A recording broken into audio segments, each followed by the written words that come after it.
Everyone दोस्तों, NTA ने CUT PG 2024 entrance exam का एप्लीकेशन फॉर्म जो है वो रिलीज कर दिया। रिलीज करने के साथ ही साथ एग्जाम का जो पैटर्न है उसमें बहुत बड़ा बदलाव किया गया है और इस बदलाव के बारे में हर उस स्टूडेंट को जानना चाहिए जो इस बार सीयूटी पीजी 2024 का एंट्रेंस एग्जाम देने वाले हैं।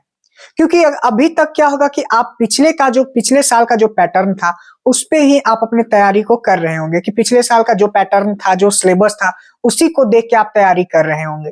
लेकिन इस साल बहुत बड़ा बदलाव किया गया है। ये बदलाव क्या है, तो इसी पे आपके साथ इस वीडियो में बात करने वाले हैं। और इस वीडियो को देखने के बाद भी अगर आपके मन में कोई सवाल हो सीयूटी पीजी 2024 एंट्रेंस एग्जाम से संबंधित, तो आप हमारे इंस्टाग्राम पे मैसेज कर सकते हैं। वहां पे आप अपना सवाल पूछ सकते हैं। इंस्टाग्राम का लिंक जो है वीडियो के नीचे डिस्क्रिप्शन में दिया हुआ है। दोस्तों, जैसे कि हम आपको बता दें, पहले क्या होता था, सीयूटी पीजी का जो एंट्रेंस एग्जाम होता था उसमें पार्ट ए होता था और पार्ट बी होता था। पार्ट ए में आपका क्या क्या पूछा जाता था? पार्ट ए में आपका कंप्रीहेंशन पूछा जाता था, मैथ पूछा जाता था, रीजनिंग पूछा जाता था, जीके जीएस, इस तरह की चीजें पार्ट ए में पूछा जाता था। और पार्ट बी में आपका डोमेन होता था, जो कि पार्ट ए में आपका 25 नंबर का क्वेश्चन होता था और पार्ट बी में आपका 75 नंबर का क्वेश्चन होता था। टोटल 100 क्वेश्चन का आपका यहाँ पे एग्जाम होता था। लेकिन इस साल बहुत बड़ा बदलाव किया गया है। इस साल क्या हुआ है कि पार्ट ए को पूरे तरीके से रिमूव कर दिया गया है। पार्ट ए इस साल आपके एग्जाम में नहीं पूछा जाएगा।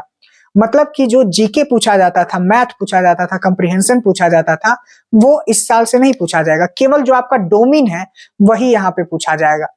और इस साल से आपका 75 क्वेश्चन ही आपके एग्जाम में आने वाला है। पहले जैसा 100 क्वेश्चन नहीं आएगा, केवल 75 क्वेश्चन ही आपके एग्जाम में आने वाला है। उसके बाद एग्जाम का जो टाइम था उसको भी रिड्यूस कर दिया गया है। पहले आपका एग्जाम जो था, पिछले साल की अगर हम बात करें तो 120 मिनट का एग्जाम हुआ था, लेकिन इस साल उसको रिड्यूस करके यहाँ पे 105 मिनट कर दिया है।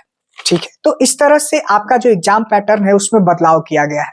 तो अगर अभी तक आप पार्ट ए को भी पढ़ रहे थे और पार्ट बी को भी पढ़ रहे थे, तो अब आपको केवल पार्ट बी को पढ़ना है। पार्ट ए को अब पढ़ना आप छोड़ दीजिए।